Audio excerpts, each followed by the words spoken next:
Okay, so this is where the last video cut off. So if you did not watch video one first, go back and watch one because it reviews all your test answers. And I have two questions left to go over. So number 23, it says Griffin used the number line to write the multiples. Again, multiples means skip counting of 3/8. Which multiple on the number line shows the product? Product means the answer. 2 times 3/8. So we need the product, the answer. So here we have 3/8, and here is a visual, a number line visual. So he's going to start at 0 when you're counting. You start at 0, and you are skip counting by 3/8 2 times. So he's going to skip count 1, 2. So he's going to say 3/8 one time, 1, 2, 3. This is his one time. Now he's going to say 3/8 again. There's his second time. 3/8 plus another 3/8 is 6/8. And it actually gave you the answer right there. If you were multiplying this out, doing just the regular algorithm strategy, you would turn your whole into a fraction and multiply straight across. 2 times 3 is 6. 1 times 8 is 8. 6/8 is the correct answer for that one there. Then number 25. Jacati is setting up a tent. Each section of the tent pole is 2/3 of a yard long. She needs 4 sections. So she's going to get 2/3 4 times. How long is one tent pole?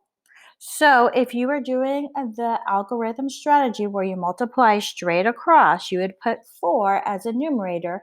And remember, 4 wholes means there's no cut up pieces. Each piece is one big piece. And then you would see the answer is 8/3.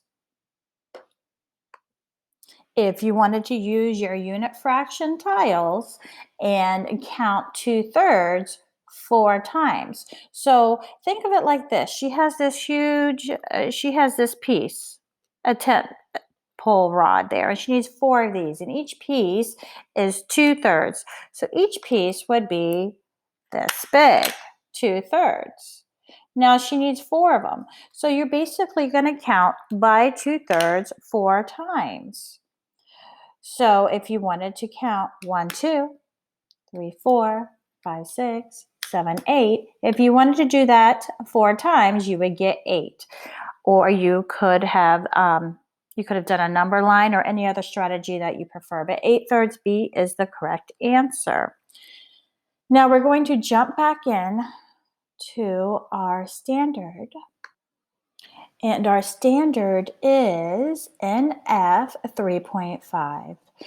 Numbers and operation of fractions 3.5. And we have done a little bit of this standard so far. We actually touched on this quite a bit before spring break. So this is basically writing a fraction with the denominator as 10 or 100, and then adding the numerators with a common denominator or finding an equivalent to a 10 denominator for the 100. So let me go into this a little bit more in a minute. We're going to jump into 3.6. Use decimal notation for fractions with denominators of tenths or 100. So this is going to go hand in hand. These two are going to go together now. And let me show you what I mean with the place value chart. So at the beginning of the school year, we had a lot of standards that dealt with place value. And if you recall, you had a chart very similar to this one, and we were breaking down the expanded form, word form, standard form, base 10 block form, and we were also talking about how many hundreds or how many thousands was in a number. So we're basically going back to that concept again of using place value, and we're going to really concentrate on the tenths and the hundredths section. So tenths, here's the vocabulary word, tenths in the decimal form, numeration tenths is the name of the place that is just right to this decimal point. Hundredths would be 2 places over to the right of the decimal point. Let me turn on my camera. So to review, here is your decimal point right here, which basically we did not mess with this part earlier in the year. We didn't work with that part. We did just the wholes, and we did the ones or the hundreds, the thousands, and then the millions. We did not go into the billions, trillions, but some of you were curious about that, so I have it on this place form here. So this is your wholes.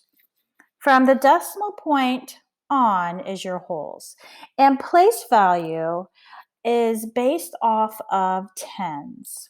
And what I mean about that is, well, the ones place, well, it starts with, you could have a 0 written here, and it goes all the way up to the digit 9. And then once it hits 10, it regroups into this place. So the 10 will start here, 110, and it'll go all the way up to 9 tens and 9 ones. And then when you have one more, it regroups. And so basically every 10, it moves up 1. So if you have 10 ones, now you have a 10. If you have 10 tens, you have 100. Well, here is your decimal point. So everything on this side is your parts. These are your fractions. This is what we've been dealing with. Now I'm going to show you how fractions and decimals, they're basically the same thing, just written 2 different ways. So this is your parts over here. If you were to look at it, it's almost like a mirror. Your ones would be your starting point, okay? If you were to stand in front of a mirror, things are completely reversed. So you have your ones here, which is going to be your starting point. Over here is your parts, and here's where it grows bigger into your wholes. So if you notice, you have 10 here, 10 here, 100 here, hundredths here, 1,000 here, 1,000 here, and it would keep going on. It's actually going to be identical, and it goes like that. The only difference is they add a TH to this side.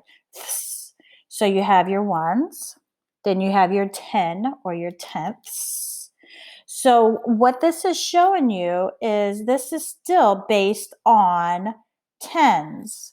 So once you hit a 10, it moves up in the place value. Times 10. If you times 10 again, it moves up. Well, if you go backwards and divide by 10, it's going to break it into tenths. If you divide by 10 again, it'll break it into 100. Each hop represents a 10. So for this part here, you are not going to be dealing with fractions like a third. It will not fit into your place value form. We're going to be dealing with the unit fraction of a tenth or even 100th. Okay, here is an example. This is word form, which we did in the beginning of the year. The only difference is from the word and on, and meaning decimal point, is going to have more. So we have 2,000, comma, here's our comma, so I can put a 2 in the thousands place. 400, it always tells you the word hundred. That's a 4. 63 and 2 tenths. Now I could have wrote it like that, I could have also wrote it like this, 2,463 and 2/10. I could have wrote it this is a mixed number. I have a whole and a part. This is a decimal, definitely greater than 1. I have my 2/10. It tells you right here, the place will tell you what it is. So any digit here will be in the 10th spot. Any digit here will be in the 100th spot. And in 4th grade, you do not have to do the 1,000th spot. This is the visual of the unit fraction that I am dealing with here. I need 2/10. This is my unit, 1/10, 2/10. This is what this is in fraction form. This is what it is in decimal form. 2/10, 2/10. Okay, the last thing I want to show you is a model of how this is going to work. So let's say I just have a 1 in the ones place. Let's say I go and I buy a cake for my sister's birthday, which is tomorrow. I buy a square cake. I made it square because I am going to turn it into an array, which is going to make our life easy to understand it. So I chose that shape on purpose. So one whole cake. Here's my whole cake. Let's say I have 10 people come into the party, or anybody up to 10. You know, it could be 8. So I need to cut this into enough pieces.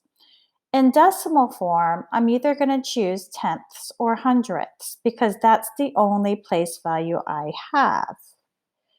There is no other decimal fraction pieces I can use. I'm using either tenths, which is written like this in fraction, or a hundredths. That's my only choices. So I'm going to cut it into tenths.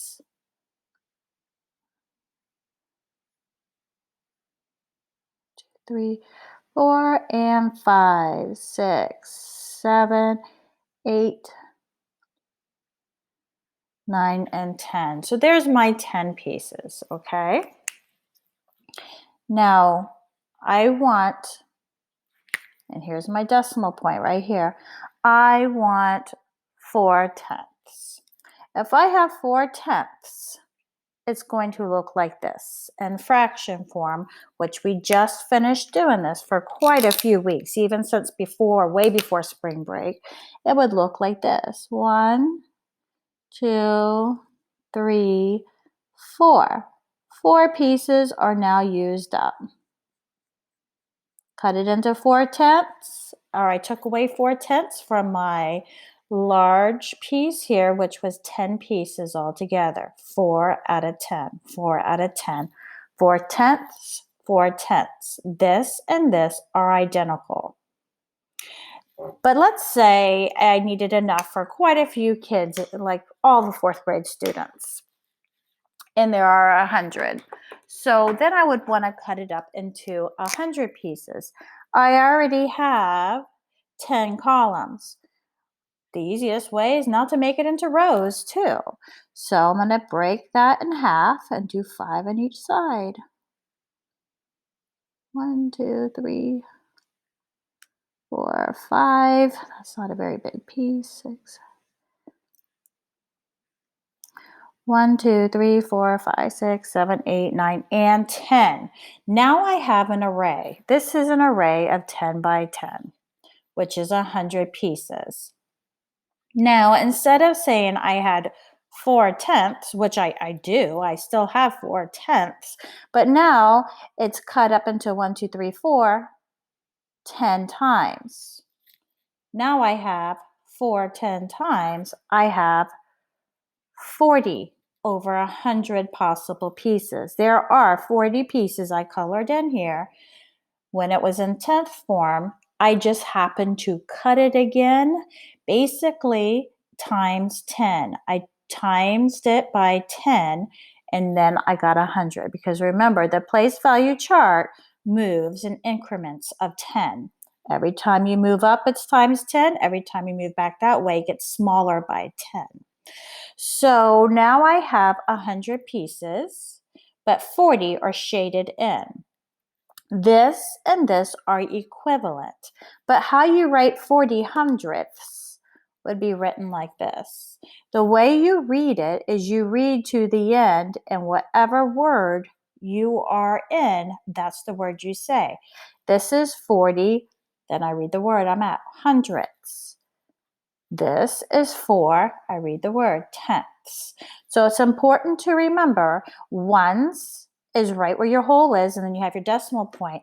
But then it's going to go 10 and tenths, 100 and hundredths. So it's like a mirror. So when you get done reading those digits, wherever you end up, make sure you read that spot in the place value chart. Okay, so this would be 4 tenths, and this is how you would write 40 hundredths. But these are equivalent. Equivalent means equal because it's still the same amount. And we learned this about a month or two ago when we were making equivalent fractions. The rule was whatever you do to the bottom, you have to do to the top. Whatever you do to the top, you have to do to the bottom.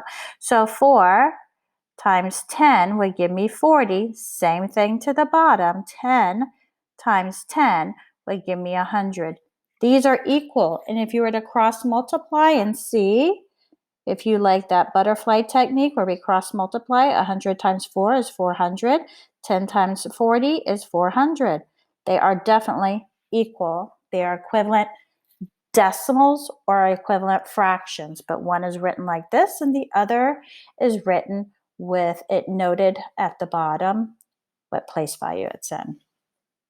All right, my friends, the last secret word of the day is going to be cube, because I drew a whole bunch of cubes there. All right, have a wonderful day. You have a con video to go do and an activity, and I will speak with you tomorrow. Goodbye.